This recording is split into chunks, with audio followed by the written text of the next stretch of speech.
Tonight's scoreboard, there will be no deal. Bernie faces up to 150 years behind bars. He'll plead guilty on all 11 counts. Hey, Bernie, you won't need that umbrella where you're going. Tonight, scoring the reaction and legal implications. Plus, we've got the exclusive, the first book about Bernie, Catastrophe. Citi finally turning a profit, but only after taking billions in 3 separate bailouts. We've got the story of one bank that's just saying no. We don't need a stinking bailout. Plus, text us your take. Banks taking bailouts, a buy, a sell, or a hold. And to say this guy's hit a couple of rough patches after just 50 days in office, well, that's an understatement. Other presidents who had tough challenges in their first 50. Our rankings. Who's up, who's down, and no fighting in hockey? Say it ain't so. America's Nightly Scoreboard starts right now.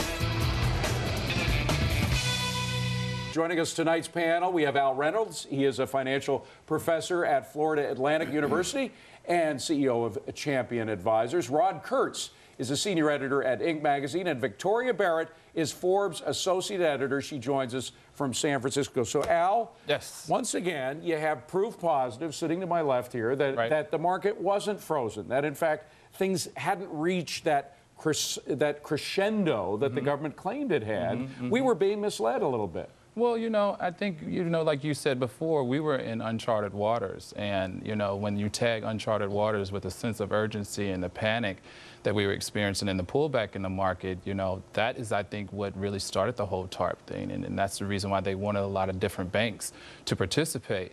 Even the ones that really didn't even need it, the ones that were strong, they encouraged them strongly to participate. And some did it, And I think a lot of people probably thought about doing it because they were like, let's be safe than sorry. Let's do something protective or preventive, when the strong banks participated. But Victoria, the fact is that what got us into spending so much money after over a 3-month period, trillions of dollars when you add the Fed lending into it all, was this sense that everything is broken, that everything is frozen, that nothing is moving. Right. And stuff was moving. Banks were lending out. Banks were capable of carrying on. Maybe some really did need assistance, but not all of them. Right. There was a lot of hyperbole in this. Right. Yeah. The thinking at the time was you don't want to just give money to a certain number of banks because then they'll be labeled bad banks, and that could cause more shareholder loss. That could cause a ripple effect. That was the thinking. It's inevitably when the government picks winners and losers, you're going to have problems that arise. We're seeing this right now with AIG, where other commercial lenders that compete with AIG are saying that AIG is underpricing insurance policies, and maybe that's because they have all of this money from taxpayers. We're going to see an ugly unwinding of this and a lot of unintended consequences. We started this program by talking about somebody, the worst misleader of all time, perhaps, was Bernie Madoff. But I got to say, next to Bernie Madoff, a lot of the people in Washington that were misleading the public that unless we spend trillions of dollars, everything is just going to fall apart. I'm beginning to look back now and saying that was a misuse of my funds. Absolutely, and I think it's nice to see smart banks here doing what a lot of the bad borrowers a couple of years ago should have done, reading the fine print, seeing that this money does come with strings. And, if I may give the government a bit of a backhanded compliment here, by imposing all these Just give them the backhand, forget the compliment. By imposing all these things, we talked a few weeks ago about the salary restrictions. By making life tougher for the banks that sign on to this, in a way, it's making banks step back like you are and saying, no, we're going to go this alone and do it our way. We had heard reports, Donald, of Wells Fargo saying that, in fact, they had the money pushed on them. And a lot of folks said, no, wait a minute, why would somebody push federal money, particularly when it involves billions of dollars, onto a bank? You probably were not surprised when you heard those rumors. No, I wasn't surprised at all. I think those rumors were true. I think it was reported that at the meeting with the biggest banks in Washington back in the fall, they were not given the choice. They were told to sign, and I think Wells Fargo demurred briefly and then signed up. So I think it was pushed on them, and in part it was because of this urgency that they felt in terms of defreezing the system. Yeah. Whether it was warranted or not, I don't know. Well, their excuse always is something that you can't prove. If we hadn't done this, things would have been worse. What if the government hadn't started the TARP lending? what would have happened to our financial system worldwide? Well, I think that initially, my personal view, it would have been worse. But then you would have had a few more failures. You would have had an adjustment to the economic system.